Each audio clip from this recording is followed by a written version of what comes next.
Vagas abertas no STF e na PGR. Lula diz não ter pressa e que não vai levar em conta gênero e raça nas indicações.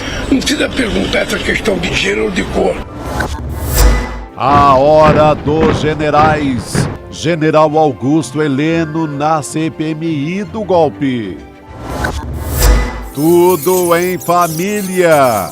Nova denúncia contra o presidente da Câmara, Arthur Lira, em obras em Alagoas. Não tenho direito de ficar nervoso, eu tenho direito O ICL Notícias, segunda edição, está no ar. Eu briguei para estar aqui.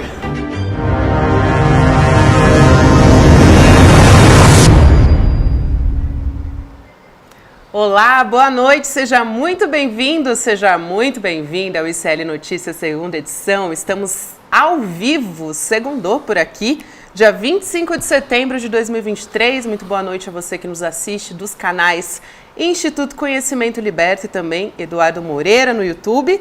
E hoje também, segunda-feira brava, pelo canal Com Brasil, que é uma rede de televisão pública e comunitária disponível em algumas operadoras de TV por assinatura. Boa noite aos queridos Chicos. Chico Sá, Chico Pinheiro. Boa noite, segunda-feira, brava nada. Você vai ver bravo o resto da semana, né, Chico? Hoje é só o prefácio, só a abertura ali, ó. Apenas começando. Amanhã vem coisa. Mas tá faltando alguma coisa, Chico Pinheiro. Tá faltando coragem, Segunda-feira.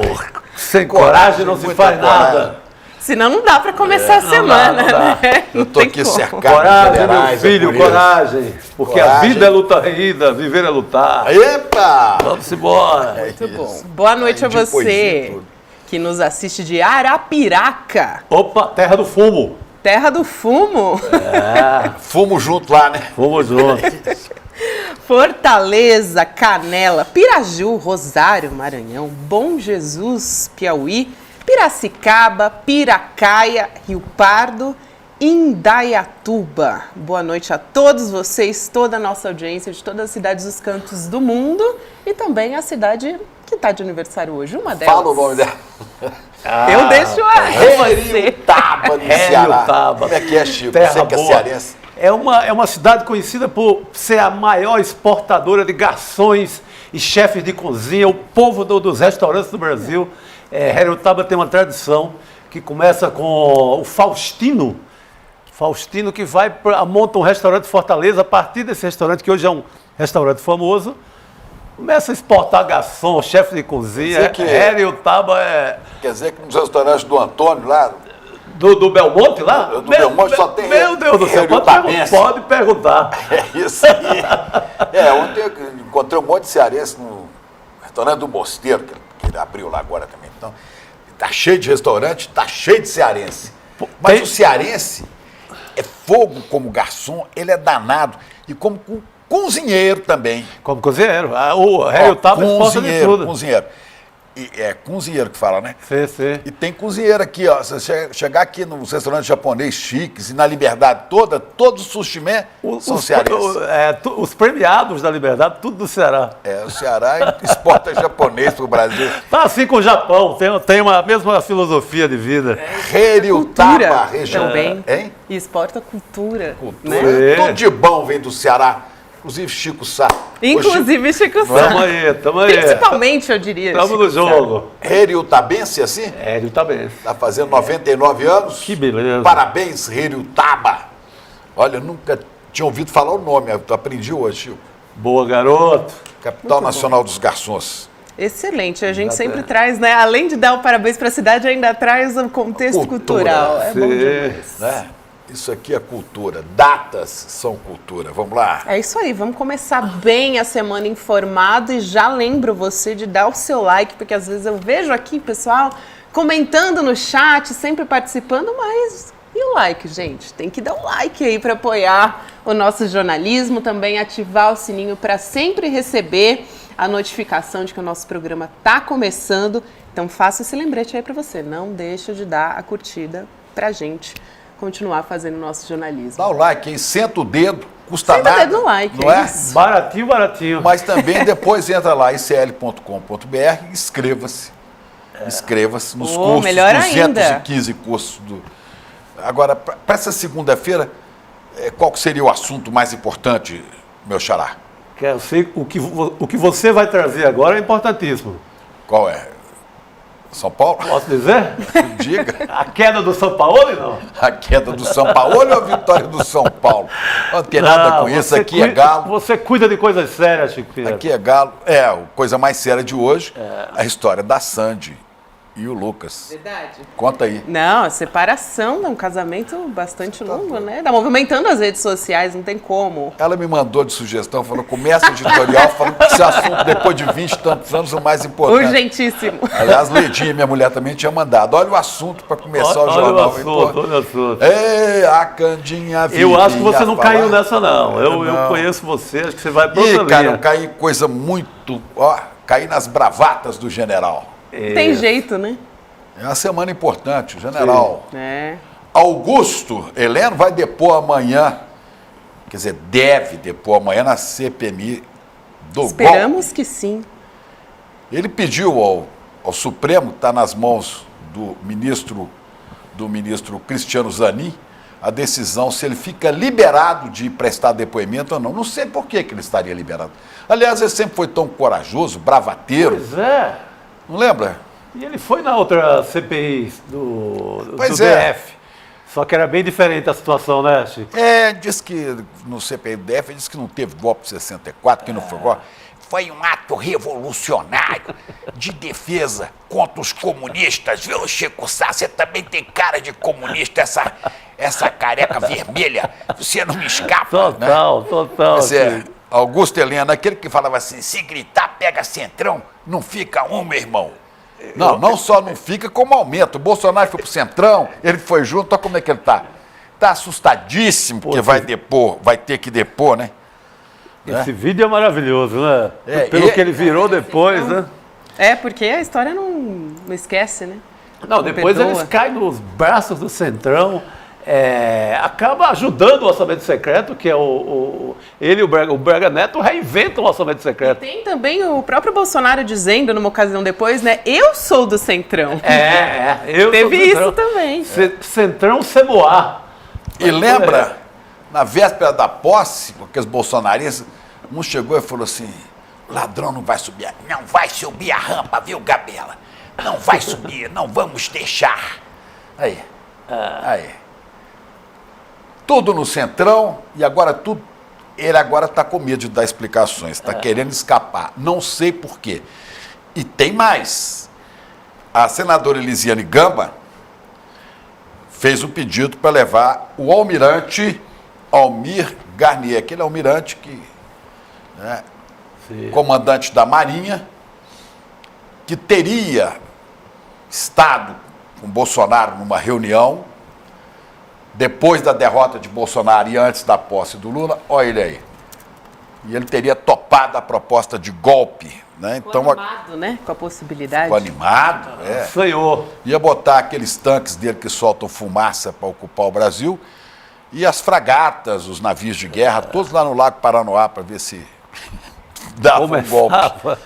Mas tem muita coisa a ser explicada nisso aí. Sim. Muita coisa a ser explicada. A senadora Elisiane Gama fez um requerimento. O presidente da CPMI, dos atos golpistas, o baiano um pouco bolsonarista, muito bolsonarista, Arthur Maia, ficou de decidir se aprova ou não a requisição do depoimento do almirante, que está bastante assustado, porque provada aquela conversa, se for provada, do Mauro Cid, aquela que teria relatado, né? A gente sabe que teria relatado uma reunião de Bolsonaro com os 3 ministros militares, né? Aí tem várias versões, né?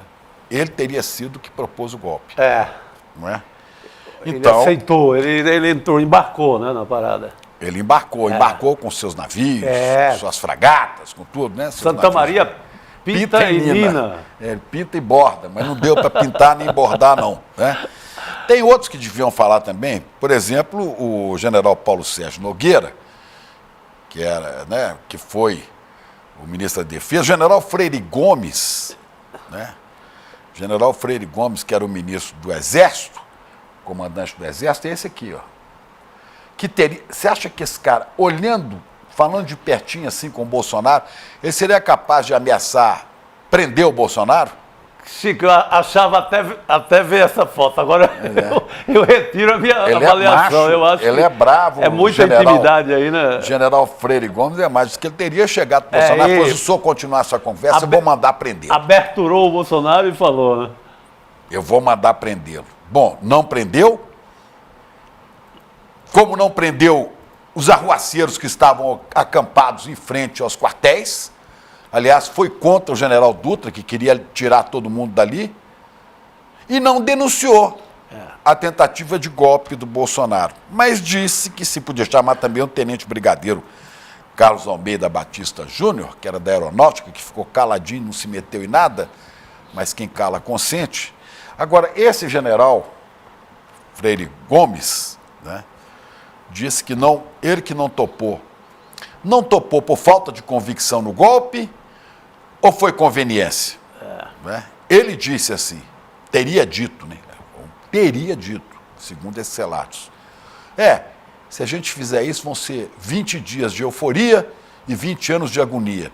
Euforia para quem, senhor general? Euforia para os fardados? Que euforia é essa? Embora passageira, euforia. Estavam com golpe? Não, ele não estava, o exército estava contra. Mas ele já sabia, o outro relato que chega de lá, que os generais comandantes do Comando Militar do Sul, do Sudeste, que aliás é o Paiva Neto, o Coronel Paiva. Coronel Paiva Neto é da Legião da Boa Vontade, né? LBV. O general Paiva, o general comandante do Leste, do Nordeste, não Perfeito, apoiariam. general Tomás Paiva. Tomás Paiva. Não apoiariam o golpe. Então, aí é conveniente eu não entrar nesta canoa da Marinha sem os meus generais do Sul, do Sudeste, do Leste e do Nordeste. Agora, todos esses generais também tiveram encontro no dia 22 de julho de 2022, antes do primeiro turno das eleições, com o general Lloyd Austin III. Lloyd Austin III, que é esse general aí. Este é o secretário da Defesa dos Estados Unidos da América. Ele é o chefe militar maior dos Estados Unidos hoje, do presidente Joe Biden. Ele esteve reunido aqui em Brasília, nessa semana de 22 de julho em diante, e no dia 26, ele teria dito nessa reunião, os Estados Unidos e o Brasil estão unidos na devoção à democracia. E os militares devem permanecer sob o firme controle civil e submissos à Constituição. Isso é que diz o chefão lá do norte. Subentenda-se, depois desse discurso, se vocês entrarem na aventura desse capitão mau soldado, desse Jairzinho Bolsonaro, se vocês se meterem na aventura de golpe, de não respeitar o resultado das urnas, não contem com a gente, né? Desta vez, nos inclua fora dessa. Nos inclua fora, nós vamos estar fora. E mais, né? Iriam denunciar, teria ficado subentendido também que tem um acordo de cooperação militar entre Brasil e Estados Unidos, e eles iriam denunciar esse convênio que vem lá desde o começo da Guerra Fria, desde 1945, que é um negócio que os militares brasileiros vão fazer treinamento nos Estados Unidos, né, nos quartéis, na Academia Militar de West Point, não sei o que e tal. Acabaria essa parceria que rende mais para o Brasil do que para os Estados Unidos. Os Estados Unidos mantêm a tropa aqui sob um certo controle. Bom, esses militares que a gente mostrou aqui, todos têm explicações a dar para a sociedade civil, sob controle de quem devem estar os militares, precisa de explicações. Qual era a dos senhores em todo esse processo golpista e na intentona de 8 de janeiro? Qual era a posição verdadeira dos senhores? Queremos saber. A quem os senhores estavam servindo? Não apoiaram por covardia, não apoiaram por convicção. A sociedade precisa saber. E o que cada um fez?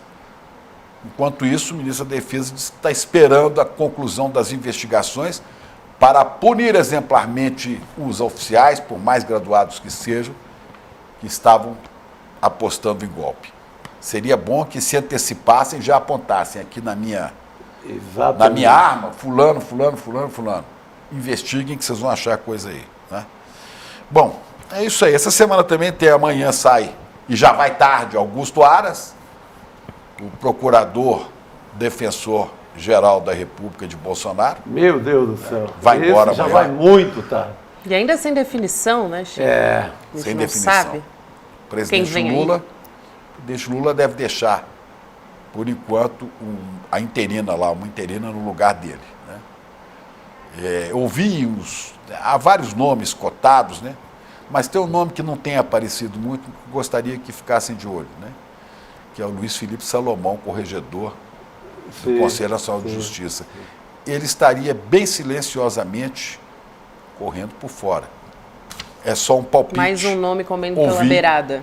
Ouvi Luiz Felipe Salomão. Anotado aqui, anotado. E ministro Barroso toma posse também essa semana na presidência do Supremo Tribunal Federal, de onde se aposenta a ministra Rosa Weber, que saiu gloriosa, com um voto corajoso, né, Gabi? Feminino. Corajosa. Encerrou muito bem. Muito importante esse posicionamento da Rosa Weber. Eu me surpreendi. E que é importante porque foi um voto de defesa da mulher dado por uma mulher. Sim. E nós vamos saber no futuro, que eu nem acredito que eles venham a decidir isso agora, quantos outros ministros do Supremo irão seguir o voto da ministra Rosa Weber. O que mostra, Gabi, que é fundamental termos mais mulheres no Supremo, termos representantes das etnias, dos negros, dos povos originários, em todos os órgãos da República. Tivéssemos mais mulheres, talvez não estivéssemos metidos em tanta enrascada de macho. Fica ela. Né? Saiu com voto corajoso. Boa, Chico, saiu muito bem. A gente vai falar sobre isso depois, mas vai um pouco na contramão do que o Lula disse hoje. O Lula né? disse hoje. Sério, o que o Lula disse hoje? Disse que não vai levar em conta justamente o próximo cargo da PGR, essa questão de gênero, de raça, que é tão importante a gente ver materializado, né, em votos como o da ministra Rosa Weber. Quando você tem uma mulher e sabe exatamente o que significa a descriminalização do aborto para a saúde pública, para a população feminina, né? Quando mulheres estão morrendo. Acho que isso resume tudo quando a gente fala sobre representatividade, é por isso. Não é só porque a gente quer ter uma mulher negra porque muda no a forma de STF. votar e principalmente a forma de escolher os assuntos que vão ser votados. E de ver a realidade com uma ótica diferente que nós não somos capazes de. É isso. Vamos seguir, né, gente? Hoje saiu mais uma denúncia, Chicos, envolvendo, sabe quem? Sabe quem? Presidente da Câmara, Arthur Lira. Parece que a gente está insistindo, né? Mas não, gente. Uma empresa de familiares de Lira atuou numa obra de pavimentação da Codevasf, Companhia de Desenvolvimento de Vales do São Francisco e do Parnaíba, lá de Alagoas. Isso é um buraco sem fundo, essa Codevasf. Sem fundo. Detalhe. Corrupção corre solta ali. Uma obra de R$1 milhão com dinheiro destinado pelo próprio Arthur Lira, informação do jornal Globo. Vamos chamar a Guga Noblar para nos explicar que história é essa. Guga, boa noite para você. Boa noite para esse trio maravilhoso, para essa audiência maravilhosa. E não é déjà vu, é Arthur Lira de novo metido em treta. Você queria falar é Boa déjà noite, vu. Hugo. Não é déjà vu, é déjà vu.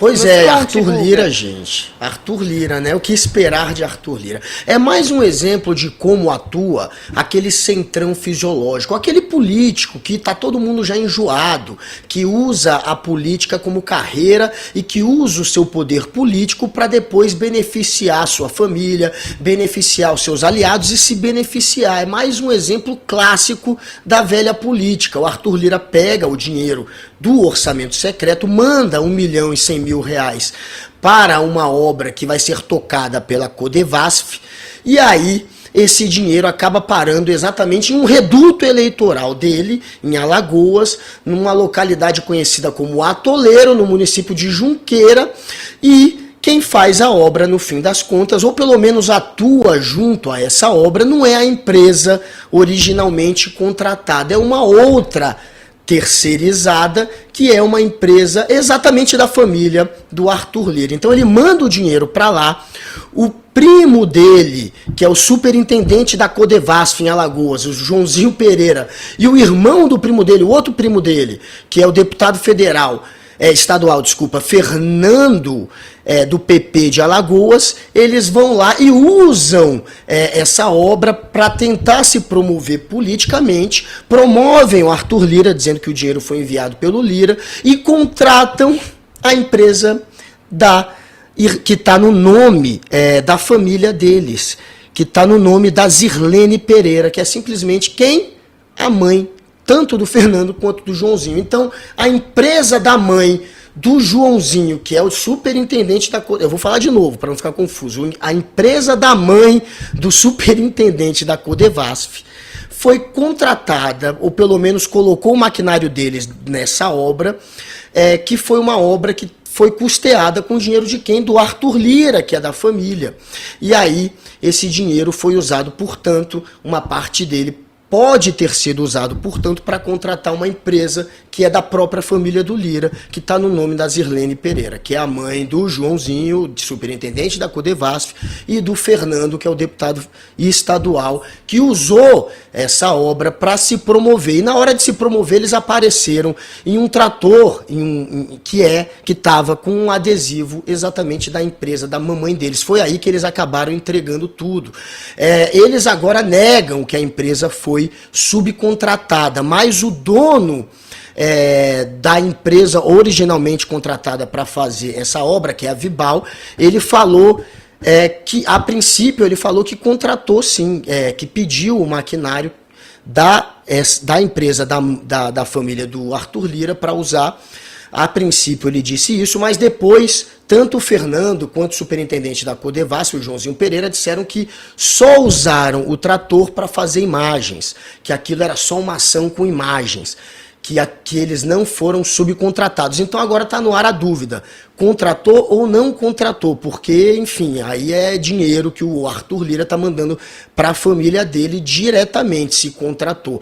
É isso que tem que se investigar. Se não contratou, eles usaram uma máquina da família do Arthur Lira para promover tanto o primo dele, chamado Fernando, que é deputado estadual, quanto o superintendente da Codevasf, que é também primo dele, o Joãozinho Pereira. Essa é mais uma história que tem a marca de Arthur Lira e que tem a cara do Centrão. Muito bem, colocação de paralelepípedos, então, nessa cidade. Aí, Atoleiro, o nome da localidade, né? Atoleiro está atolando aí o nosso dinheiro, né? Mas eu tinha falado disso aqui aquela hora, essa Codevasf, se você mexer nesse Atoleiro, sim, tudo quanto é lugar que tem Codevasf, tem algum rolo. Pode procurar que acha. Não, você vai atrás de qualquer...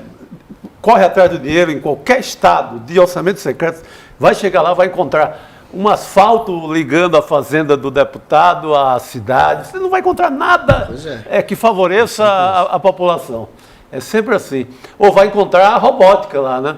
Famosa, que agora, sexta-feira, por decisão do Gilmar Mendes, a União vai ter que devolver o dinheiro, a Polícia Federal vai devolver o dinheiro. Vai devolver para quem? 4 milhões.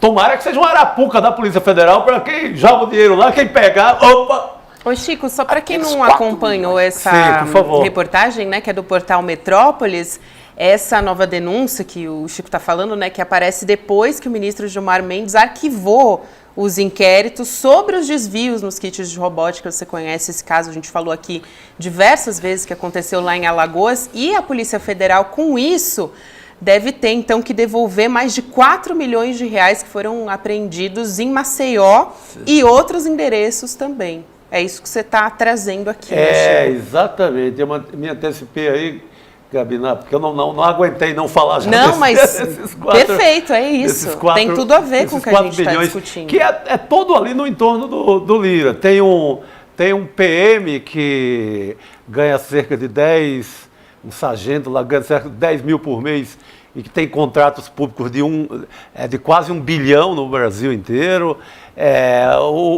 O outro dono da empresa da robótica. Vamos saber de quem é esse dinheiro agora. Não vai mais saber, Chico, porque agora a justiça está blindando o Arthur Lira, né? Eu tenho sugestão de uns 10 lugares, de umas 10 comunidades para onde pode ser mandado esse dinheiro, porque vai resolver pelo menos problema de saúde pública, sabe? Problema de saneamento. Pode ser que esse dinheiro nem seja devolvido. Porque esse dinheiro não tem deve origem. ser. Não deve ser devolvido. Ele tem origem ilegal. Sim. Então, agora, como é que vai fazer para investigar isso sem tocar nos assessores do Lira? Não sei. Como é que é, Guga? Não dá, para não tocar, exatamente o que está acontecendo é que a justiça está blindando não só o Arthur Lira, quanto o entorno dele. Então, o Gilmar Mendes estendeu uma decisão, a Procuradoria-Geral da República já estava blindando o Lira, dizendo que não podia se investigá-lo nessa questão do kit robótica, porque teria tido um vício de origem ali na investigação, deveria ter se partido já por STF desde o início e não partiram. Então, protege o Lira com esse papo. E aí, o Gilmar Mendes estendeu isso, falou, então, está tudo contaminado, nenhuma busca e apreensão, nenhuma prova vai valer mais, não vale mais o caderninho anotado o nome de algum Arthur recebendo dinheiro, esse caderninho que estava na mão daquele que foi flagrado pela polícia com vídeos e fotos distribuindo propina, esse que distribuía propina, tinha o nome do Arthur Lira no caderninho da propina, não do Arthur Lira, de algum Arthur, ficou no ar a suposição que fosse do Arthur Lira porque ele trabalhava para o Lira. Então, todas essas provas, elas agora vão ser invalidadas porque o Gilmar Mendes entendeu que a justiça já deveria ter mandado, no caso o Ministério Público já deveria ter mandado para o STF, desde o início essa questão, não deveria ter mandado para a Justiça Federal do Alagoas, como fez a princípio, porque segundo o Gilmar Mendes, desde o início eles estavam de olho já no Arthur Lira, eles queriam Lira e eles sabiam que era um orçamento que tinha partido do Lira e que ia chegar no Lira a história, mas demoraram para colocar o Lira exatamente para poderem indo investigando o entorno do Lira, porque queriam pegar o Lira. Ou seja, o Gilmar Mendes está indo para uma teoria de perseguição política contra o Lira e está anulando tudo. É isso que está acontecendo de fato. Dizendo que teve um vício de origem, que estavam de olho do Lira desde o início, que já deveriam ter mandado para o STF, como não mandaram agora. Nem o que pegaram contra o entorno do Lira vai valer mais. Essa é a decisão da questão do kit robótica, que virou o kit robótica, que também foi dinheiro do orçamento secreto enviado pelo Arthur Lira. Eles viram que o kit robótica foi comprado a um preço absurdo, teve superfaturamento ali, e mesmo assim pegaram inclusive dinheiro em cofre dessa turma que teria feito esse desvio da grana.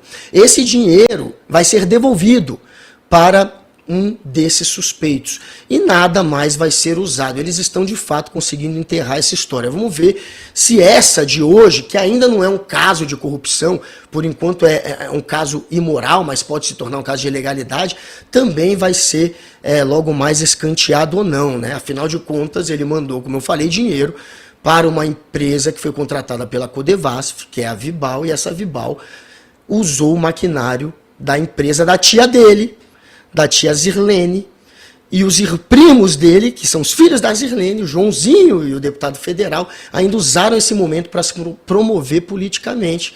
E se recebeu dinheiro, a empresa da Zirlene, aí é dinheiro do orçamento secreto indo diretamente para a família do Arthur Lira. Vamos ver como se comportarão com relação a essa história. Mas, pelo jeito, o Arthur Lira está poderoso, está blindado e seguirá blindado. Só para quem não se lembra, era isso. Aí. O cofre, Vibal, hein? o cofre da história. É Vibal o nome da empresa? Vibal. A empresa que se chama. A Vibal é a do Ivan é a que foi contratada pela Codevasf, neste caso agora de atoleiro, para a colocação de paralelepípedos. Essa empresa, o dono se chama Ivan de Brilhante. E esse Ivan de Brilhante, ele já ganhou, gente, mais de 7 milhões de reais a empresa dele, via orçamento secreto, destinado toda essa grana pelo Arthur Lira. Aí tem 1,1 milhão que foi para essa obra de paralelepípedo em específico, e nesta obra tinha maquinário da família do Arthur Lira, que também tem uma empresa. É a empresa da tia Zenilda. Essa é a história, da tia Zirlene. Vibal nem a pau, Juvenal. Vamos lá. Vamos falar de outro político de Alagoas? Outro dinheiro ou falta de dinheiro. Boa. Outro de Alagoas. Alagoas e a banda podre. Vamos lá. Vamos. A Justiça do Trabalho bloqueou, Chicos, 455 mil reais das contas de Caroline Collor de Mello. Quer dizer, já tem uma dica aí, né? Esposa de Fernando Collor de Mello. Isso aconteceu porque, ao buscar dinheiro nas contas de Collor, a Justiça encontrou, sabe quanto, Chico Sá? Eu não lembro mais dos centavos, mas era R$14 e uns centavos. 97 centavos, para ser bem específico. Sabe por quê? Meu Deus do céu. Porque a Zélia mandou tirar Ele tudo. Deixou só com 14. Muita ironia da história que o homem do confisco, o cara que assina o grande confisco de 1990, que leva muita gente, inclusive a cometer suicídio, foi uma coisa muito séria. Tem taxista que suicidou, que eu lembro de um caso, creio que em Campos, no Rio de Janeiro. Essa foi um desastre, né? Porque se você quem tinha até 50 mil, não sei, acho que cruzados novos na época, o Collor foi lá com a Zélia Cardoso de Mello, e raspou o cofre, ninguém podia mexer com mais um centavo. Sabendo disso, agora, com 32 anos depois, ele vai, o confisco vem contra mim, passou a mão. Só que a juíza do trabalho de Maceió foi lá na conta dele, só tinha os 14 mil reais lá, né? Esse cara tá aprontando para mim, eu vou pegar o mais próximo. Aí foi na conta da mulher, e tava lá o dinheiro, que é para pagar, sabe o quê? Dívida trabalhista da Gazeta de Alagoas, da emissora da família. Pô, nem direitos trabalhistas, sabe? Pois é. Aliás, tem um podcast direito. Muito bom, vale a pena dizer aqui, para quem não conhece a história da família Collor, que é o Collor versus Collor. Muito produzido pela Rádio Novela, apresentado pela Evelyn Argenta, que conta toda essa história da família Collor. Você falou aí da Gazeta, né? Para a gente entender melhor como é que a família dominava ali. É muito bom, muito, muito bom. Excelente. Conta toda a história, a intriga do Pedro com o Collor, o ciúme. É bom que tem fofoca, né? É rodriguiano, tem fofoca, tem história, tem tradição, é imperdível. Esse grupo do Collor deve à União e também em direitos trabalhistas 387 milhões. E aí eles foram fazer uma recuperação judicial que agora também a justiça está achando que só aconteceu porque o Collor saiu subornando todo mundo, subornou credores, subornou, enfim, pessoas que tinham direito a optar ou não pelo acordo. Então o acordo dele agora está sendo avaliado. E também porque depois de pedir o acordo, ele fez empréstimos na empresa dele, ele já sacou mais de 16 milhões de reais em empréstimos. Eles sacaram, a TV Gazeta, olha que coisa louca, eles gastaram em empréstimos com os sócios ao longo de 10, 12 anos, 125 milhões de reais. Eles foram pegando na empresa e nunca devolveram essa grana. Aí eles quebraram a TV Gazeta, ficaram devendo tanto impostos quanto direitos trabalhistas, pediram recuperação judicial e depois de pedir recuperação judicial fizeram novos empréstimos. O Collor fez novos empréstimos e pegou mais alguns milhões ainda durante a recuperação judicial. Então, enfim, é uma esculhambação completa. E esses 455 mil que ele está devendo é só para um empregado que venceu dele na justiça, no caso uma empregada que foi demitida, uma ex-funcionária, e que tem direito a esse valor. Então é muita grana ainda que o Collor tem a perder. Boa, é o Caçador de Marajás, lembra? Que ia moralizar o Brasil, tirar a corrupção, que muita gente caiu nessa Chico, conversinha dos anos 90. Do mesmo jeito que foi a Lava Jato, que foi Bolsonaro, a mesma coisa foi o comportamento da mídia, e eu me lembro bem, na época do Collor. Né? Eu lembro que a Veja botou ele até de coroa na cabeça, era o rei. Eu trabalhava na Veja época, eu lembro como foi construído essa imagem. Olha o que esse cidadão dizia. Né? Se o Lula ganhar a eleição, no dia seguinte, ele vai tomar o dinheiro da poupança. Foi a primeira coisa que ele fez. Ele, Fernandinho Collor de Mello. Tá no nosso chat aí, né? Valdecir Santos, você falou disso. Valdecir Santos escreve: o meu vizinho se suicidou na época do Collor, ele vivia de renda, acordou com a conta zerada, deu um tiro na cabeça dentro de casa. Tá vendo? Aparece rapidamente casos, episódios relatos como esse, porque foram comuns à época. Nojenta. Foram comuns à época. Eu trabalhava na Veja na época e eu vi como... Lembra a capa da Veja? Eu vi como foi construída essa imagem. Capa a capa, página a página. Toda a mídia. Depois, o bom é que a própria Veja, com o Luiz Costa Pinto, o repórter, dá a grande bomba, que é a entrevista do Pedro Collor. Pedro Collor conta tudo. Pedro Collor conta tudo. E acaba sendo o começo do fim do Collor também. E aí tem briga de família, tem mulher no meio, chifre, tem tudo. Nossa, tem para todos os gostos. Quem gosta de história a lá Nelson Rodrigues, tá tudo aí. Como disse, como estão dizendo no podcast, que está contando é a sociologia do babado. Tem chifre, não é fofoca, é sociologia do babado, isso, gente. Exatamente. E a gente dá uma rebuscada. Olha só, gente, vocês repararam hoje, inclusive, a gente está falando aqui de um ex-presidente, né? Falando do presidente Lula, hoje ele apareceu de máscara, né? Numa cerimônia com o primeiro-ministro do Vietnã. A gente tem até a imagem de Lula de máscara. E aí ele deu uma coletiva para falar da cirurgia no quadril que ele vai fazer na sexta-feira. Olha aí, ele aparece ao lado do primeiro-ministro. Para não ter nenhum risco de pegar Covid antes da cirurgia, é isso? É isso, Guga? Por conta da cirurgia que ele apareceu de máscara? Ele não deu uma explicação oficial. Tá eu vi uma explicação agora, Guga. Agora mesmo, assim. Nas redes sociais? Um pouquinho antes de entrar. Ele já teve uma cirurgia que ele foi fazer tempos atrás e acabou adiando por conta de estar gripado. Então ele agora já... avisado pelo médico, já precavido, já mandou a máscara ali. Teve a viagem dele a Cuba também, que ele voltou, ia sair de lá, estava com Covid, sim. Lá. É prevenção para entrar na sala de cirurgia sem gripe, sem nada. Sim, agora é isso que está todo mundo dizendo, né? Que a prevenção não foi isso mesmo. Lógico. Mas começou a boataria, eles publicaram agora há pouco. Melhor do que tomar cloroquina antes. Pelo amor de Deus. Lógico. E aí vai ter essa cirurgia. A gente tem o Lula falando sobre isso. Guga, se você quiser dar uma olhadinha antes de você comentar, vamos dar uma olhada no que ele falou. Minha cirurgia é apenas para cuidar da saúde. Eu quero voltar a jogar bola, eu quero voltar a correr, eu quero voltar a fazer esteira, eu quero voltar a fazer ginástica. E eu estou desde agosto do ano passado com dor. Dói para dormir, dói para levantar, dói para sentar, dói para ficar em pé. Nós já recuperamos 42 políticas públicas. Agora, eu vou parar um pouco, vou me tratar e o Brasil vai continuar viajando. Porque os ministros vão viajar, o Alckmin vai viajar. O Brasil, definitivamente, é a bola da vez. Daí o meu otimismo, daí a minha tranquilidade de ir sexta-feira no hospital, me internar, fazer a minha cirurgia. E quem sabe, na segunda-feira já está outra vez trabalhando.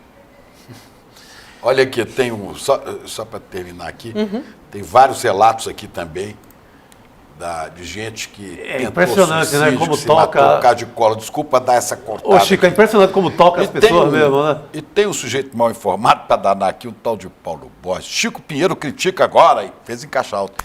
Mas na época fez campanha na Globo. Ô, cara mal informado, eu nem estava na Globo, rapaz, eu estava na Bandeirantes. Aliás, ganhei um prêmio de revelação no jornalismo, porque eu cobri o impeachment do Collor todos os dias. Então, o Paulo Borges, primeiro vai se informar, depois você fala besteira. Vamos seguir.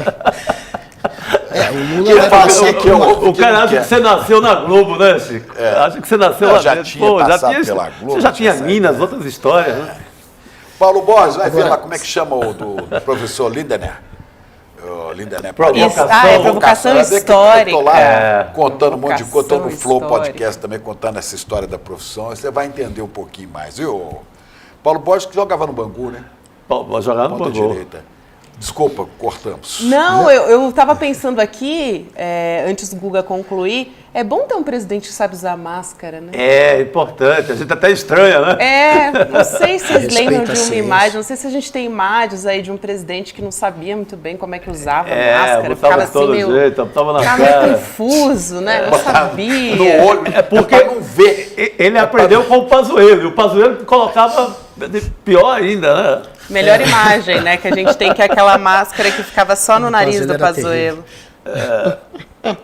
Mas é isso, ele vai passar por uma atroplastia, que se chama, atroplastia total. Eles vão mexer no osso e na cartilagem ali do quadril do presidente, vão trocar por uma prótese, vão colocar fios metálicos. É uma cirurgia que vai demandar um tempo de recuperação. O Lula vai ficar 3 semanas, pelo menos, no Palácio da Alvorada se recuperando. E nessas 3 semanas ele seguirá na presidência, ele despachará de lado da Alvorada, ou, portanto, o Alckmin, não há, pelo menos por hora, previsão para o Alckmin assumir a presidência. E depois de 4 ou 5 semanas, o Lula estará liberado a viajar de novo, né? A próxima viagem dele é para os Emirados Árabes, para o COP28 lá. Em novembro está marcado, então, a priori, está mantida essa viagem, e é isso que é esperado. Dr. Calil, claro, grande médico de 9 em 10 políticos de alta patente, ele está vindo aqui para Brasília, e a operação vai ser no Sírio-Libanês de Brasília. Tudo bem, Guga Noblar, boa semana para você, amanhã estamos juntos de novo, um beijo. Beijo, até mais, galera. Boa noite, querido. Agora tem assunto importante que Chico Pinheiro já trouxe na nossa abertura, porque amanhã é dia de CPMI do golpe, gente.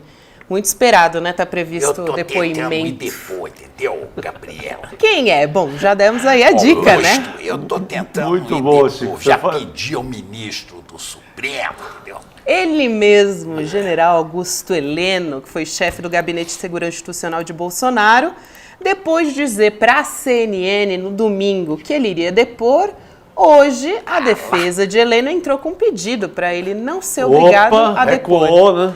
Gente, eu quero saber, vai ou não vai? Heloísa Vilela, boa noite para você. Conta pra gente, qual que é a importância desse depoimento? Vai ou não vai? Boa noite, Gabi. Pois é, isso é que a gente quer saber, né? Eu acabei de entrar no site do Supremo para ver se tem uma resposta. Quem vai decidir esse pedido de habeas corpus é o ministro Zanin, que ainda não se pronunciou. É muito comum isso, a gente vê esse movimento aqui na CPI quase sempre, né? Eles entram com um pedido na véspera e amanhã de manhã que a gente vai saber o resultado. É em cima da hora mesmo.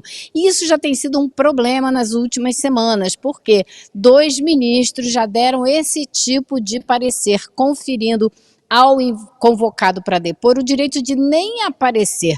Eles fizeram isso com aquela funcionária da Polícia Rodoviária Federal que fez o mapeamento daquelas blitz todas e tal, e ela não queria vir, e ela realmente conseguiu do Cássio Nunes Marques o direito de não vir. E aí na semana passada a cena se repetiu com o Crivellati, se não me engano, né? Ele tinha que vir depor, e aí o ministro André Mendonça deu a ele o direito de sequer aparecer. E o general Augusto Heleno, o bravo Heleno, aquele que pregava ações muito fortes, parece que tremeu na base, não quer nem aparecer. Vamos ver o que o ministro Zanin vai dizer. Mas o Heleno já depois na CPI do Distrito Federal, né? Essa CPI que vai continuar, inclusive, até dezembro. Ela não vai parar como a daqui, não, vai continuar.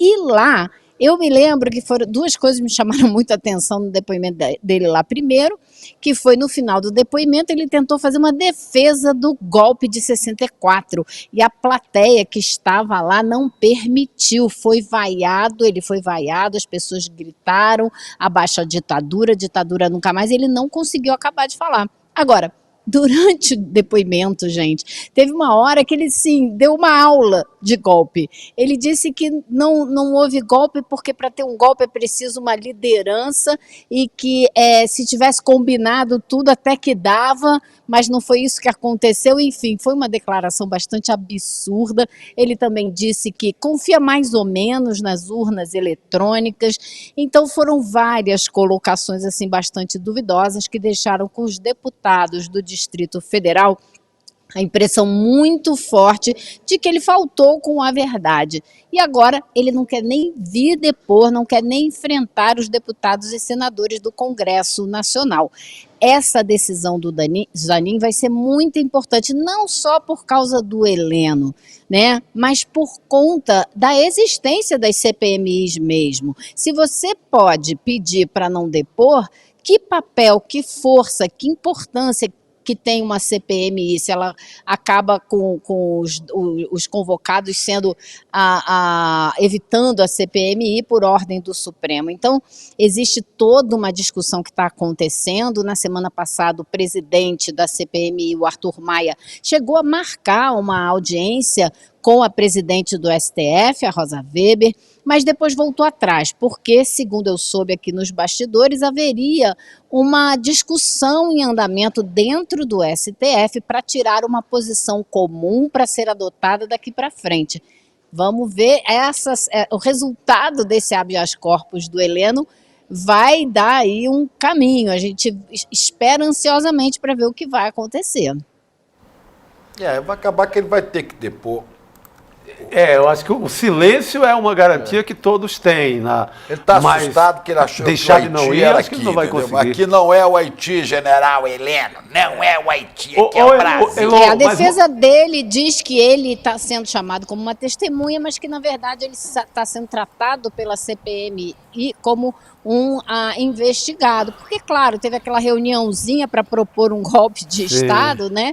Evidentemente que ele tem que ser investigado. Agora, como disse hoje para mim um deputado do Distrito Federal, ele falou o seguinte: essa delação do Cid, o que ela fez? É como se você tivesse colocado uma foto que estava um pouco fora de foco, né, num super foco. Então você vai ficando mais claro, assim, vai ficando mais claro quem é o grupo que estava ali, porque o Cid é um tenente-coronel e dentro das Forças Armadas, tenente-coronel não conversa com o general. Então, se alguém propôs ao generalato um golpe, foi um outro general, certamente, que não foi o Cid, que ligou para um general, ligou para o chefe das Forças Armadas, vem cá, que tal a gente dar um golpe? Evidentemente que não. Se houve alguma conversa, foi entre os superiores. E aí é que entra o Heleno, aí é que entra o almirante Garnier, que já tem um requerimento para que ele venha votar, para que ele venha depor. Esse requerimento tem que ser votado ainda, mas é um requerimento da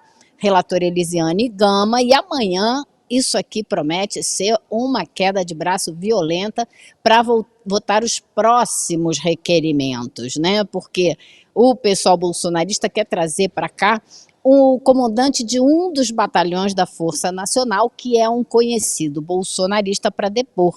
E os governistas não querem permitir, querem trazer o comandante que comandava todos os batalhões, né?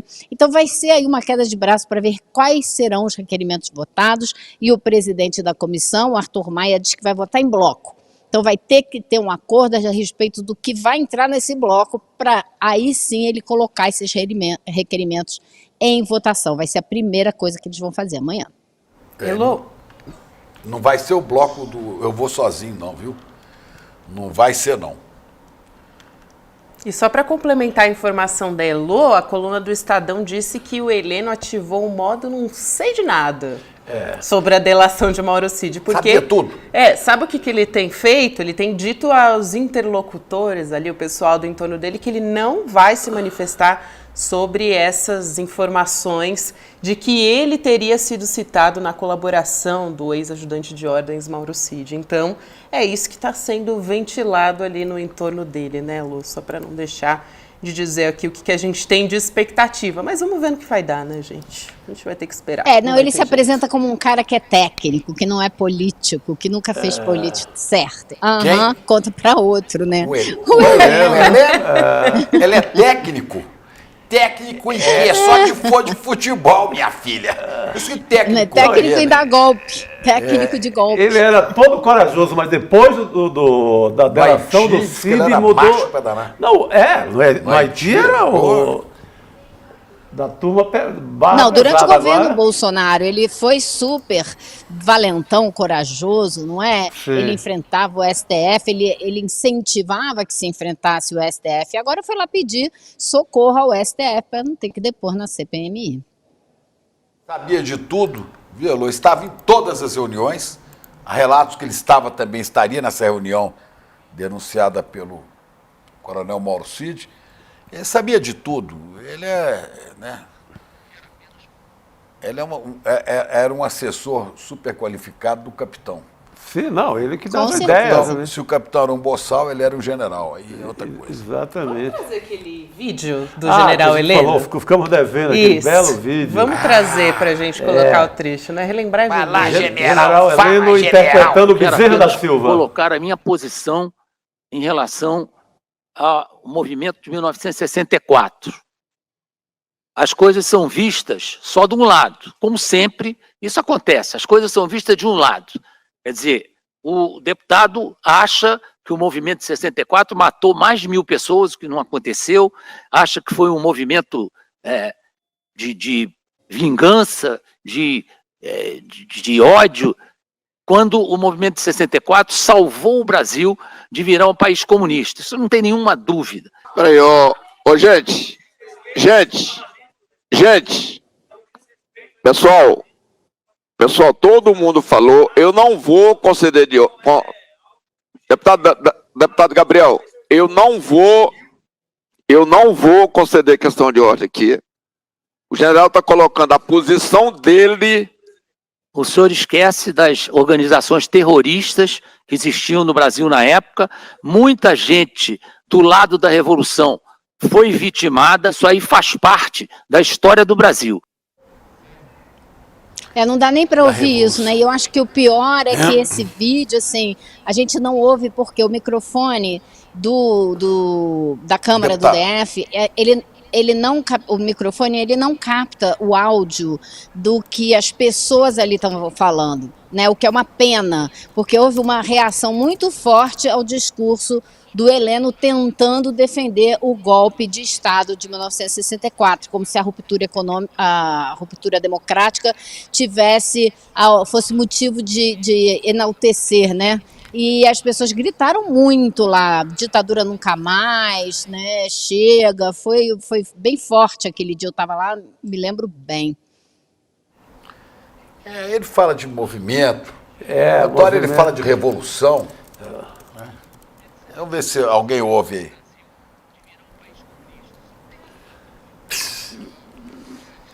Eles têm... Não dá, né? Realmente não dá para ouvir. Agora, a gente sabe da história, né? Pedir para tirar o som aqui da...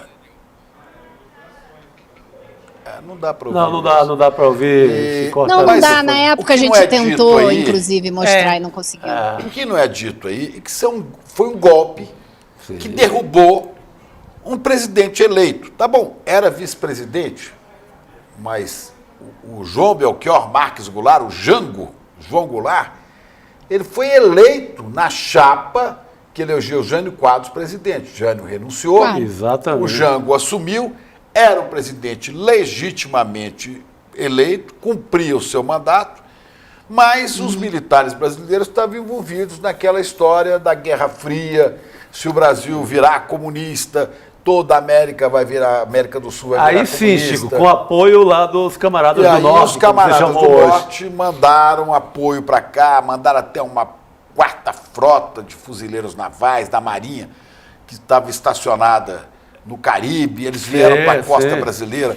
Existe um filme belíssimo sobre isso, recomendo, de Camilo Tavares, o dia que durou 21 anos. Sim, maravilhoso. É obrigatório para você, se não viu, entender como é que estava havendo conspiração aqui e lá fora. É um documento que aproveita, é um filme que aproveita documentos secretos que deixaram de ser secretos nos Estados Unidos e conta toda esta palhaçada Agora, eu patrocinada pelos acho, militares. Chico, que é ainda mais revoltante ele tentar negar a realidade e justificar as mortes, assassinatos e desaparecimentos de várias pessoas no Brasil, como se isso fosse um pequeno preço a ser pago, como se o Estado brasileiro, as Forças Armadas, com o poderio que tinham nas mãos, com as armas, não pudessem evitar o que fizeram. Fizeram com requintes de crueldade. Isso não pode ser esquecido, porque isso não pode se repetir nunca mais. Os requintes de crueldade, da tortura promovida pelas Forças Armadas brasileiras contra pessoas que não estavam a favor desse regime ditatorial, é inenarrável. Você ouve uma pessoa, uma mulher, um homem contando o que eles passaram, você não precisa ouvir mais nada. Então, ele ter o desplante de negar tudo isso é revoltante. O general gagá, medroso, covarde, que peita o Supremo, é macho. E golpista. E golpista. E agora sai correndo com o rabo no meio das pernas, pedindo ao Supremo que Sim, todo humilde agora dentro do STF, né? Eu quero saber agora o seguinte, Elô, a gente vai até se despedir de você, muito obrigado, que o Cacai, grande Antônio Carlos de Almeida Castro, vai nos dizer agora, eu vou começar perguntando para ele, qual é a chance que tem o general Heleno de escapar do depoimento de amanhã, tá certo? Muito obrigado. Então tá. Beijo, Elô. Boa Boa noite, semana pessoal, para amanhã. você. Boa noite, querido.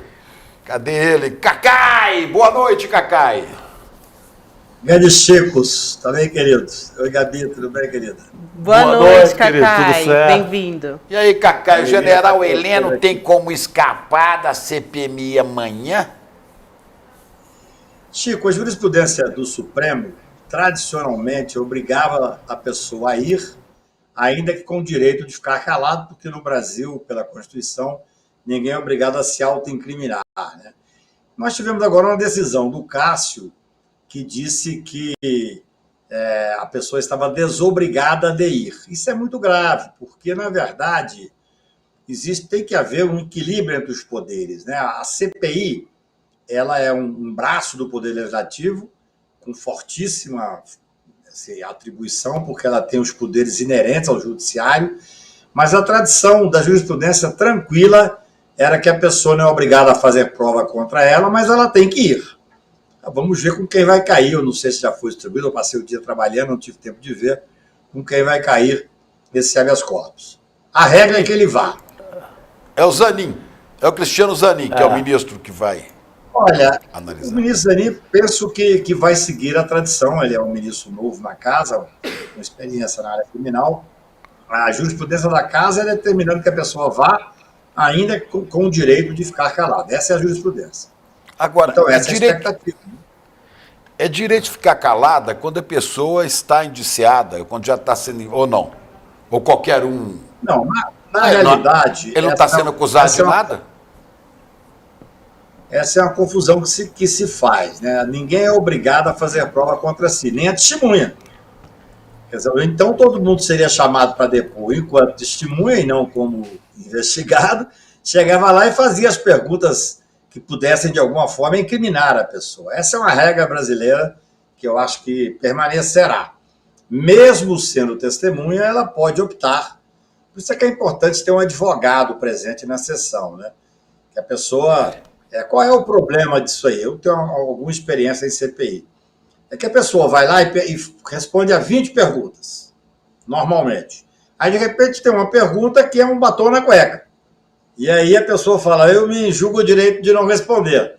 Então, essa resposta, já que ela respondeu as outras 20, ela passa a ser, de certa forma, um tipo de incriminação, né? É muito delicado isso, porque a CPI... ela tem o costume, a CPI, quando é um processo muito espetacularizado, eu já passei por situações em CPI acompanhando clientes inacreditáveis. Então, você tem a hipótese das pessoas tratarem de uma forma um pouco agressiva, a pessoa falar... Você pode observar na CPI, às vezes a pessoa que está perguntando não está pouquíssimo preocupado com a resposta. Está mais preocupado porque tem um assessor filmando e depois vai colocar aquilo nas redes e tal... Eu entendo a angústia de quem tem preocupação de não ser super exposto. Eu entendo porque eu acho que a espetacularização é sempre negativa. Mas a regra é que ele terá que ir. E seria interessantíssimo vê-lo lá, porque com toda aquela arrogância e empáfia que ele destilava, inclusive contra o Supremo Tribunal Federal, seria muito interessante vê-lo frente ao parlamento, porque as últimas notícias que estão surgindo são cada vez mais sérias, né? Quer dizer, tudo aquilo que nós sabíamos, que nós escrevíamos, que nós debatíamos, que o golpe realmente só não se deu porque, primeiro, que o Bolsonaro não tinha nenhum prestígio junto às Forças Armadas, à cúpula, especialmente junto ao Exército. E parece-me também que é a Aeronáutica. Mas, sem dúvida nenhuma, cada vez mais o cerco vai se fechando pelo que nós estamos tendo agora de informações. Hoje teve um dia extremamente com atitudes importantes, né? O próprio Randolfo, líder do governo, foi até ao Ministério da Defesa para conversar com o ministro da Defesa e também com os presidentes, com os comandantes das forças. Numa conversa, eu até estou vendo as pessoas dizer, mas não era razão para ir, nós tínhamos que, de qualquer maneira, fazer intimação. Olha, nós estamos tratando de um golpe de Estado que foi tentado há muito pouco tempo e que, no primeiro momento, quem resistiu foi o Poder Judiciário. Agora que o Poder Legislativo está deixando de ser aquele poder cooptado, completamente cooptado, que era no final do governo fascista do Bolsonaro.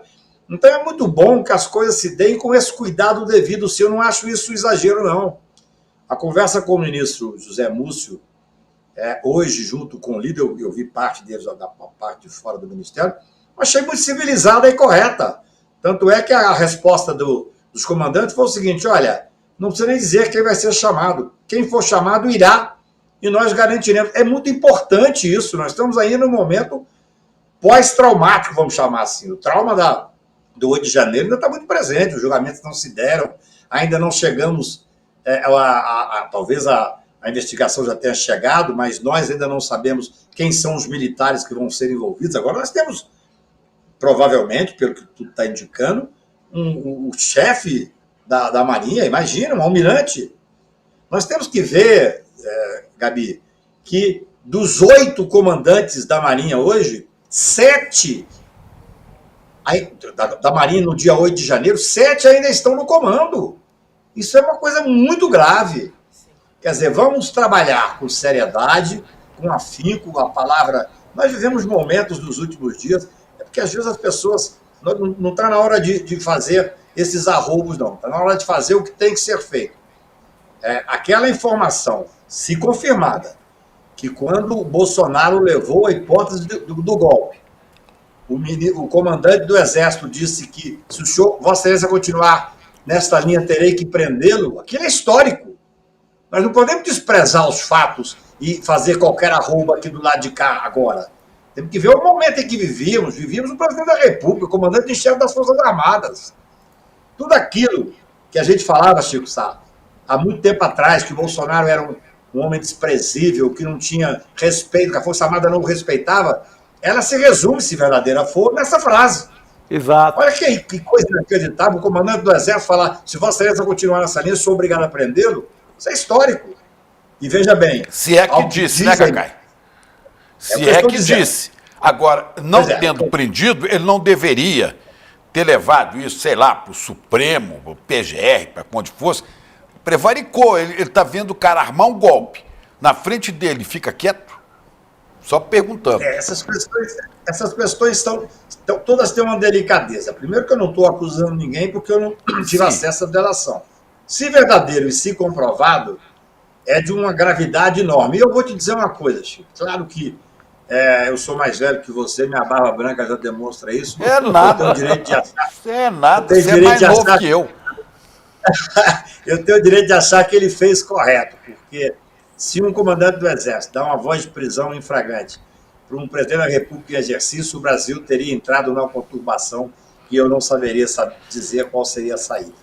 Eu nem sei se poderia, porque o comandante o presidente da República é o comandante em chefe, é superior hierárquico dele, né? Não, mas poderia, claro, juridicamente poderia, até porque a prisão em flagrante, até nós poderíamos dar, né? Qualquer um pode fazer uma prisão em flagrante.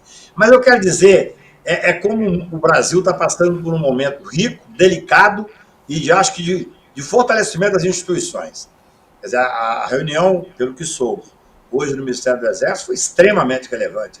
Os líderes, os comandantes das 3 forças presentes, na frente do ministro da Defesa, dizendo, não, o Congresso Nacional fará o seu papel e nós cumpriremos a nossa parte. Não precisa nem dizer quem será o nome convocado. Isso é muito importante. Quer dizer, a normalidade, depois que ela é estabelecida, Gabi, ela é fácil de ser entendida. Mas no momento de tensão, é necessário que você faça esses pontos aí e contrapontos, né?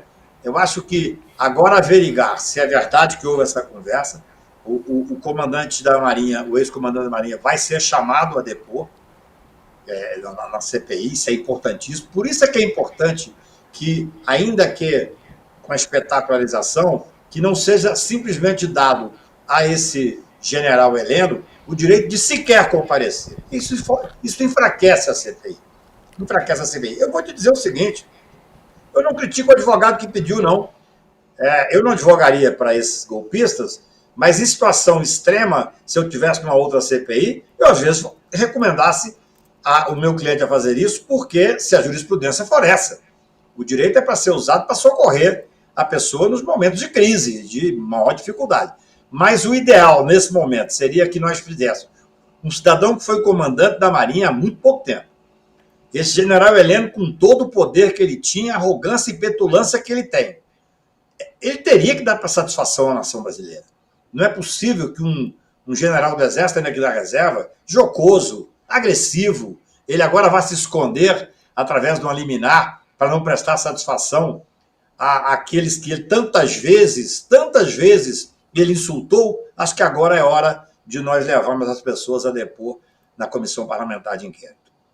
Cacai, tem um outro assunto muito importante de uma declaração do presidente Lula. Hoje ele disse que não tem pressa para indicar o substituto de Augusto Aras na Procuradoria-Geral da República e também de Rosa Weber no STF.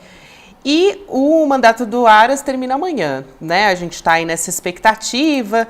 Ele disse que gênero e raça não vão ser critérios para a escolha. A gente tem primeiro o vídeo de Lula e depois eu quero trazer também uma fala de Flávio Dino, antes de te perguntar, Cacai, a respeito disso, porque a gente conversou, né, o André Graziano aqui da equipe do ICL, falou sobre isso num evento aqui em São Paulo, no fim de semana, então a gente vai colocar então primeiro a fala de Flávio Dino. Ótimo. A nossa equipe já separou aqui, então a gente vai por ela primeiro. Tem as indicações para a PGR e para o Supremo? Não, ainda não. Ele fez uma viagem importante nos Estados Unidos e agora, na próxima semana, que ele vai se dedicar. Ele tem, claro, uma reflexão já acumulada, está ouvindo as pessoas e eu tenho certeza que vai ser um processo que deve findar nas próximas semanas e eu tenho absoluta convicção e transmito que vão ser boas escolhas para o Brasil. O senhor será uma dessas escolhas, ministro? E eu não sei, só Lula sabe e Deus, então eu não sei, mas não existe candidatura a ministro supremo, eu estou bem tranquilo e trabalhando muito, de domingo a domingo. Então, antes da gente falar sobre essa história do critério de gênero e raça, Cacai, que é bastante importante, acho que a gente tem que dar uma atenção. Primeiro, por que falta essa pressa do governo de Lula, né, em indicar o novo PGR? Olha, há quase uma tradição nisso aí, né? Se você for olhar os últimos PGR, sempre o substituto ficou 20 dias, ficou 15 dias, ficou um mês. Quer dizer, é um cargo tão importante, eu costumo dizer que o Procurador-Geral da República tem os poderes imperiais, né? Que no momento anterior a apresentar a denúncia, porque o Procurador-Geral da República é o único com o poder de denunciar o presidente da República. Nós fizemos várias representações ao procurador Aras para denunciar o presidente Bolsonaro na época da CPI e nunca houve uma denúncia. Então, eu costumo dizer que naquele momento anterior à denúncia, como ele é o dominus lidi, só ele pode apresentar, ele tem mais poder do que os 11 ministros supremos juntos. Repito, se os 11 ministros supremos se reuniram na quarta-feira e falar vamos processar o presidente da República, eles não podem. A acusação tem que vir por parte do Procurador-Geral da República. Então, é um cargo extremamente importante. aspectos. É normal que demore um pouco mesmo. O presidente Lula, no primeiro mandato do Lula, eu me lembro de uma conversa que eu tive com ele, Márcio Tomás Bastos e Zé Dirceu, e eu falei, foi mais ou menos em novembro, dezembro, ele tomaria posse a primeira vez em 1º de janeiro. E eu disse, presidente, você não deveria seguir a tal lista da Procuradoria. E o Márcio Tomás Bastos era favorável que ele seguisse. Eu falei, olha, isso é uma sindicalização do Ministério Público, é só os procuradores da República que votam, só neles próprios, vão fazer um grupo, vão dominar a Procuradoria de uma forma que eu não acho que seja republicana. O Márcio, evidentemente, foi ouvido, era ministro da Justiça, de extrema confiança do presidente da República, e então nós tivemos a sequência da lista. Hoje os procuradores estão vendo que a lista não será seguida, infelizmente não será, não é critério constitucional, é de livre escolha do presidente da República, e o presidente da República já disse, o Lula já disse que essa não será, não necessariamente irá seguir a lista e tal. Agora, ele tem na mesa dele, até onde sei, nomes excepcionais, excelentes, são 2, hoje são 3, é assim que funciona. É natural que com a experiência do terceiro governo, que ele esteja querendo ouvir outras pessoas que conhecem a Procuradoria. Quando ele foi ouvir determinado candidato aí, vamos chamar assim, subprocurador, ele estava junto com pessoas que conhecem profundamente a Procuradoria. Então essa é uma regra que se faz. Não há nada de excepcional em fazer essa escolha de uma forma madura. Os nomes que eu estou vendo na imprensa são nomes, todos eles extremamente preparados, nomes que vão honrar, não estão na lista, mas que vão honrar o Ministério Público, como temos que ter essa certeza, porque, veja bem, o Ministério Público tem um papel fundamental no controle da democracia e, especialmente, o Brasil hoje virou um país que o processo criminal ocorre a toda hora. O Supremo Tribunal hoje, mais da metade da pauta dele é criminal. Eu me lembro que eu não faço muita política de ordem, mas a pedido do pessoal do Conselho Federal da Ordem, eu assinei uma apresentação contra o então presidente Bolsonaro, tentando responsabilizá-lo por 1/3 das mortes da pandemia. Essa apresentação não teve sequer resposta do Ministério Público. Então, o Lula faz muito bem em fazer essa reflexão e não acho que seja muito esperar algum tempo, não. É até normal, pode olhar aí que quase todo procurador entra o substituto natural e tal. Não vejo nenhum problema nisso. Cacai, rapidamente, eu também queria te ouvir a respeito de Lula dizer que gênero e raça não vão ser critérios para a escolha dele. Olha, eu penso que seria importante uma mulher no Supremo Tribunal. Cacai, vamos ver o que disse o presidente, que você fala exatamente sobre a fala dele. Vamos ver. Claro. Na hora que eu tiver que mexer em alguma coisa, eu vou mexer. Vocês saberão que não haverá nada feito à meia-noite, será sempre de dia, com um comunicado expresso à imprensa. Eu vou escolher uma pessoa que possa atender aos interesses e expectativas, sabe, do Brasil. Já tem várias pessoas em mira. Já tem várias pessoas. Não precisa perguntar essa questão de gênero ou de cor. Sabe, eu já passei por tudo isso. No momento certo, vocês vão saber quem que eu vou indicar. E eu pretendo indicar a pessoa mais correta que eu conhecer e a pessoa que eu tenho mais fé de que vai ser, sabe, uma grande pessoa na Suprema Corte, que é isso que o Brasil está precisando. Aí, Cacai. Veja bem, é evidente que a gente tem escrito e debatido, Chico, da necessidade de que nós tenhamos uma mulher, especialmente uma mulher negra, no Supremo Tribunal e em outros cargos do país, porque eu costumo dizer, nenhuma pessoa, ainda que seja formação humanista, que seja uma pessoa que tenha uma experiência de trabalhar contra o racismo, essa pessoa, se branca for, não saberá olhar os problemas reais do negro no Brasil, a não ser, quer dizer, não pode se comparar com aquele que tem um olhar, sendo negro, tendo sofrido preconceito. Eu imagino o que é uma mulher negra, como a Lívia, como a Verinha, como tantas outras que estão também sendo cotadas, para chegar a disputar, entre aspas, a hipótese de ir para a Suprema Corte. São pessoas geniais, pessoas que, além da capacidade intelectual e da capacidade jurídica, passaram por momentos que saberão, talvez, dar uma dignidade maior sentadas na Corte Suprema. Mas eu entendo o Lula. eu soube, não quer praticamente carimbar a cadeira. A cadeira da Rosa tem que ser da ministra Rosa tem que ser uma cadeira de mulher. O ideal que seja da mulher, para mim seria o ideal, na minha visão. O ideal que fosse uma mulher negra, mais interessante ainda. Nós temos, por exemplo, a desembargadora Simone Schroeder, lá do Rio de Janeiro, que é excepcional, especialmente preparada. Agora, eu entendo o que o Lula diz. O Lula, ele não quer carimbar a cadeira, é um direito dele. Acho que seria bom que ele fizesse isso. Mas ele está no momento em que o Supremo Tribunal pegou uma dimensão muito grande na democracia brasileira. Eu repito aquilo que já disse aqui da última vez. Quem resistiu e impediu a ruptura militar, impediu a quebra da institucionalidade, foi o Supremo Tribunal Federal, o Poder Judiciário, especialmente o Supremo Tribunal Federal. Então nós estamos numa quadra histórica brasileira. Repito, o que eu disse agora há pouco. O Congresso Nacional, que estava cooptado pelo fascismo, boa parte dele cooptado, agora se apresenta de uma forma, ainda que seja um Congresso complicado, mas muito mais democrática. E a saída hoje do senador Randolph à defesa para ter uma conversa extremamente madura demonstra que nós estamos num momento, eu diria um momento bom também de parte do Congresso Nacional, de boa parte do Congresso Nacional. Agora, o Poder Judiciário ainda está fazendo um protagonismo que eu espero que logo, logo volte um pouco atrás, nós possamos ter os poderes com a independência mais, eu diria, mais normal, mais harmônica. Agora, o Lula sabe a importância que é a indicação de um ministro ou ministra nesse momento para o Supremo Tribunal Federal. Os nomes que estão cotados dos ministros, dos possíveis ministros, são nomes excepcionais.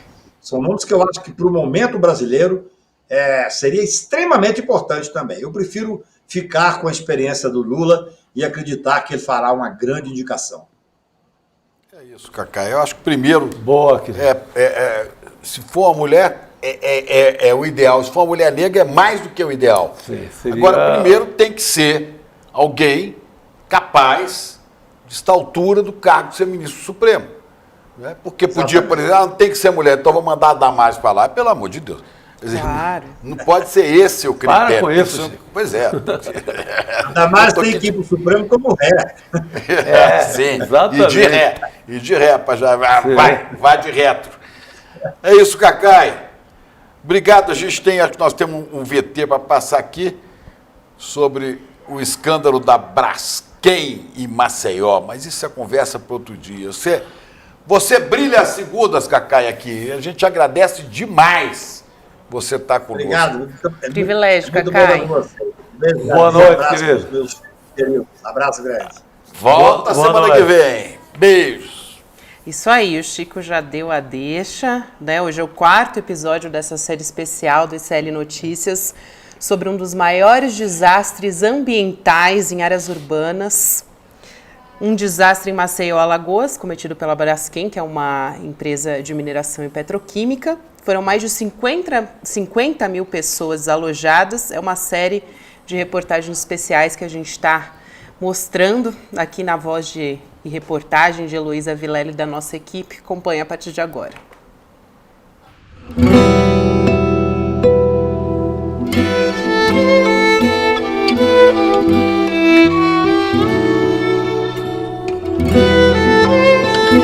O senhor ainda tem um comércio aqui?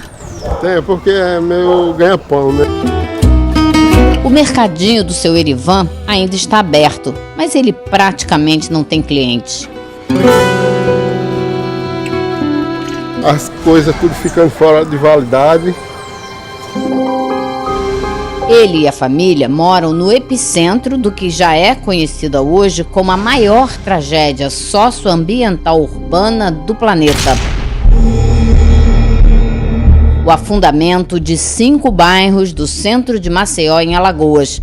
Um desastre que começou com um tremor de terra em 2018 e até hoje assombra os moradores. Lá para trás é mata, aqui em cima é barreira. Atrás é lagoa, a gente vai correr para onde tiver um desastre. Milhares de pessoas já saíram daqui, mas ainda tem gente morando em algumas casas nos bairros atingidos pelo tremor de terra e posterior afundamento. A gente não toma café da manhã, não almoça e não janta, que não se fale do crime cometido pela Braskem. A Braskem, responsável pela tragédia, é uma das gigantes do setor do petróleo.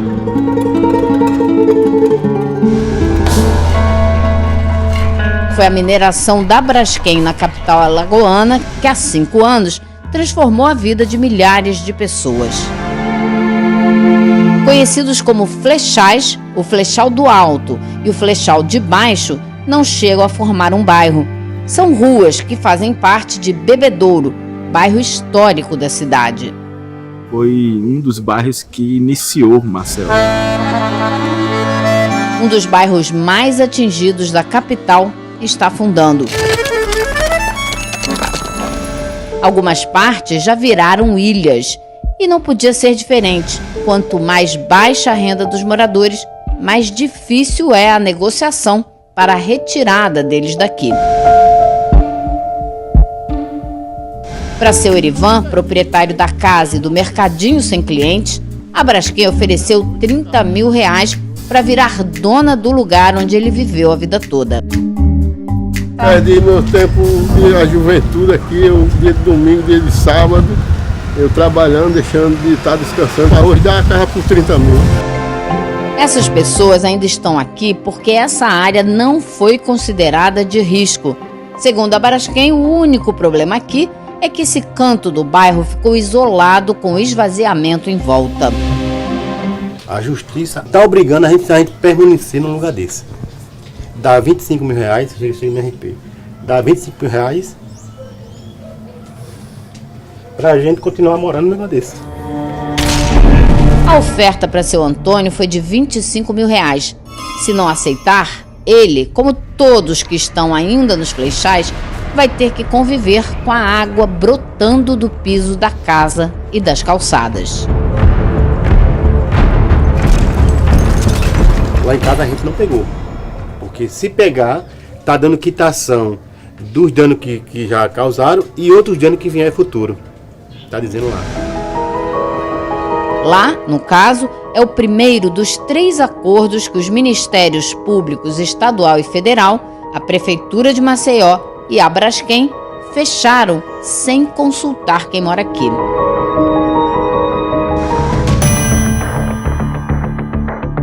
Nesse primeiro acordo, as pessoas tinham que primeiro entregar seus imóveis para a Braskem para depois iniciar uma negociação. Primeiro colocou numa posição de fragilidade para depois a pessoa ter o direito de conversar com a Braskem, sem saber quando, como, quanto ia receber e nem de que forma essa indenização seria paga.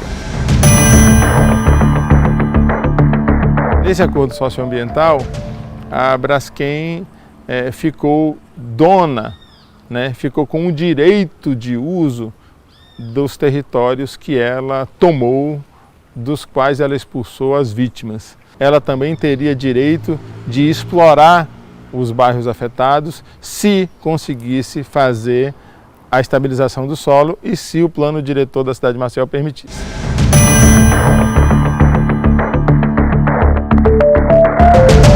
A prefeitura deu também as ruas, calçadas, praças e logradouros públicos para a Braskem, por um preço pelo menos 4 a 5 vezes menor do que o que seria correto. E aí, ao fazer isso, ela consolidou a propriedade de todo o território afetado para a Braskem. Hoje a Braskem não é só dona dos imóveis, é também dona das ruas, das praças, das escolas públicas, postos de saúde e do patrimônio histórico também. A gente tem uma comunidade aqui predominantemente de pescadores. A parte da lagoa que a gente chamava de Porto das Pedras, ela foi toda realocada e até a igreja que levava o nome do padroeiro dos pescadores, comunidade de São Pedro, ela foi também demolida, já demolida. Por enquanto, a vida entre acordos e desacordos segue interrompida, suspensa. A prefeitura tem em mãos 64 milhões de reais para resolver o chamado ilhamento. Um bairro vivo que era Bebedouro. Então hoje nós estamos dentro de uma área na capital de Alagoas, Maceió, isolado social e economicamente.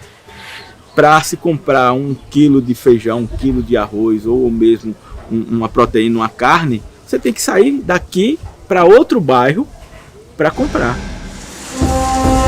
No próximo episódio, o porquê da mídia falar tão pouco no caso Braskem e o controle dos custos para solucionar a quantidade de questões que envolvem o caso. Todo o dinheiro relacionado para as soluções vem da própria empresa. Ela decide qual dado a gente vai ter acesso, ela decide onde colocar e investir o dinheiro.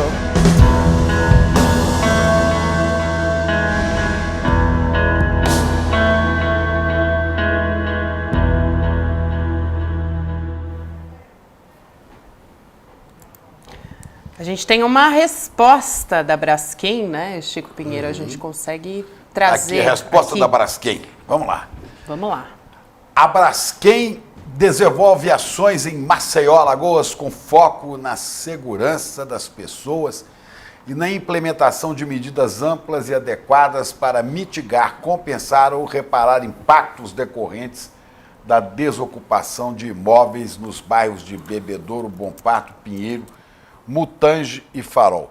As iniciativas acordadas com autoridades federais, estaduais e municipal são fiscalizadas pelos órgãos competentes e abrangem diversas medidas como a realocação preventiva e compensação financeira das famílias, ações socio-urbanísticas e ambientais, apoio a animais, apoio financeiro das famílias, ações Apoio a animais, zeladoria dos bairros, monitoramento do solo e fechamento definitivo dos poços de sal. Isso aí. Bom, tá aí, resposta burocrática da Braskem, porque as famílias estão sentindo na pele o que não queria estar nessa situação. Né, com certeza. Bom, tem uma última notícia aí que notícia chegou, né? urgente. Ministro do Supremo, Cristiano Zanin, decidiu que o ex-ministro do Gabinete de Segurança Institucional, Augusto Heleno, deve comparecer à CPI dos atos golpistas, mas não vai ser obrigado a responder às perguntas. Então, sessão da comissão para ouvir o ex-ministro, melhor dizendo, está marcada para amanhã, terça-feira.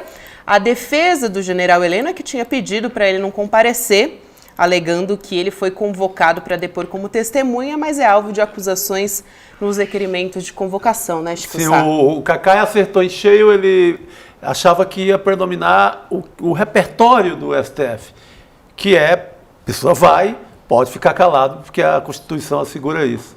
Quero ver ele ficar calado, porque ele é metido Valentão. Valentão, então é hora da turma falar umas boas na cara dele. Porque falava tanto até outro dia, agora vai lá, porque o Cid começou a cantar, por quê? Corajoso quando estava sob a guarda de Bolsonaro, corajoso no Haiti, né? Isso. Quero ver agora.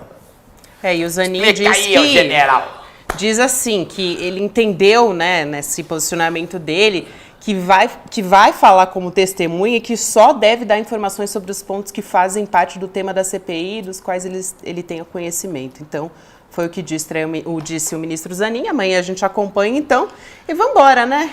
Mas como é importante, né? Até outro dia estava esculhambando o STF, agora está recorrendo ao STF, pedindo para jogar no mundo democrático. Já mudou bastante o general, né? Até outro dia eu estava aí com aqueles bolsominions lá dizendo assim, o ladrão não vai subir a rampa. Pois é, doutor. Está no seu lugar agora. Explica aí, general. General. Isso aí. E amanhã temos Caleidoscópio Jurídico com Valberagra e Flávio Janini. Agora sim. Trava-língua. Nosso trava-línguas aqui. Toda terça-feira, às 5 horas da tarde. Amanhã eles vão falar com o César Aires Brito, advogado, escritor e ex-presidente da OAB. Nosso programa jurídico, nosso videocast toda terça-feira. Disponível nas plataformas de áudio também.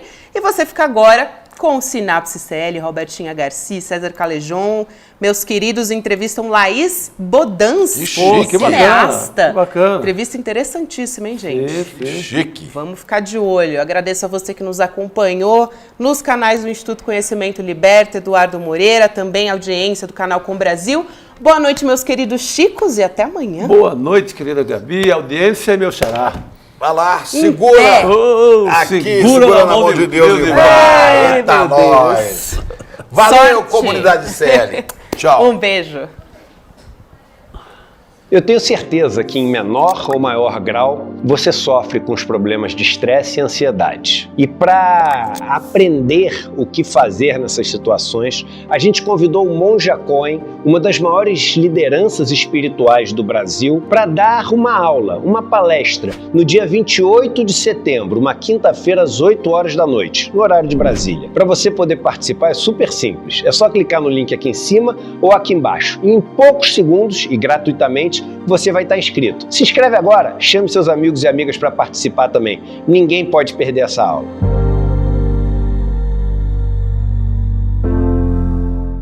Oi, gente, tudo bem com vocês? A gente veio hoje contar um pouquinho sobre o curso de saúde mental e cuidado que o Instituto Conhecimento Liberta está oferecendo.